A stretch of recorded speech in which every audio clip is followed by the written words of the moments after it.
მოგესალმებით, დღეს მინდა გავარჩიო ერთი ამოცანა აგურებთან დაკავშირებით, კერძოდ გვაქვს 3 ცალი 6 კილოგრამიანი აგური, რომელთა საწყის ტემპერატურა არის 15 გრადუს ცელსიუსი.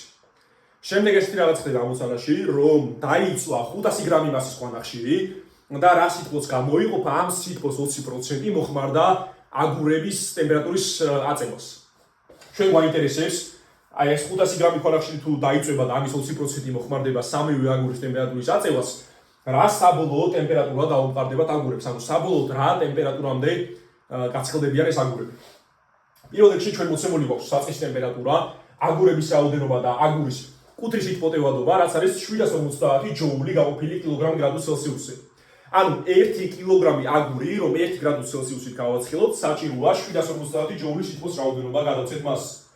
ასევე მოცემულია ყვანახშირის მასა, აქ მოცემულია 500 გრამი როა, მაგრამ რა თქმა უნდა სისტემაში ეს იქნება 0.5 კილოგრამი და მოცემულია ყვანახშირის წვის კუთრის სითბო, რომელიც არის 27 მილიონი ჯოული 1 კილოგრამზე. ანუ 1 კილოგრამი ყვანახშირის დაწვისას 27 მილიონი ჯოულის სითბოს რაოდენობა გამოიყოფა.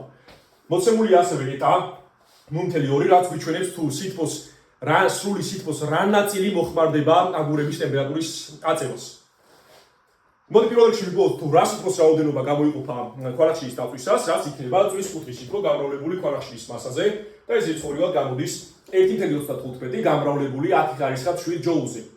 შემდეგ ვიპოვოთ ამის 20%, რაც იქნება რომ ეს გავამრავლოთ 2/1000-ზე და გამოდის 2.7 მილიონი ჯოული, რაც ნიშნავს იმას, რომ სწორედ 2.7 მილიონი ჯოული გადაეცემა აგურებს და სწორედ ეს სითბოს რაოდენობა მოხმარდება მათი ტემპერატურების აწევას. საბოლოოდ ეს ეფექტური სითბოს რაოდენობა უნდა იყოს CN∆T, სადაც C არის აგურის კუთრის სითბოდებადობა, ეს 3x6 არის ჯამური მასა აგურების, ანუ 18 კილოგრამი და T2- ეს T1 არის საწყისი ტემპერატურა, ხო, 15 გრადუს ცელსიუსი. ხო, T2 არის საბოლოო ტემპერატურა, რაც არ ვიცით და რასაც ვეძებთ.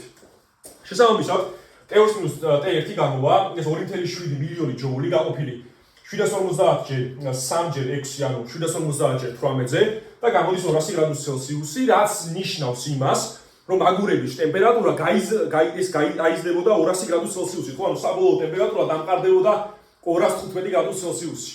თავიდან იყო 15, დაიწვა ეს ყვანახშირი, ამის 20% მოხმარდა აგურების ტემპერატურის აწევას და ტემპერატურა მოიმატებს აი ΔT, ჩვენ მივიღეთ 200 გრადუს ცელსიუსში, ანუ საბოლოოდ 215 გრადუს ცელსიუსი იქნება სამივე 6 კილოგრამიანი აგურის ტემპერატურა.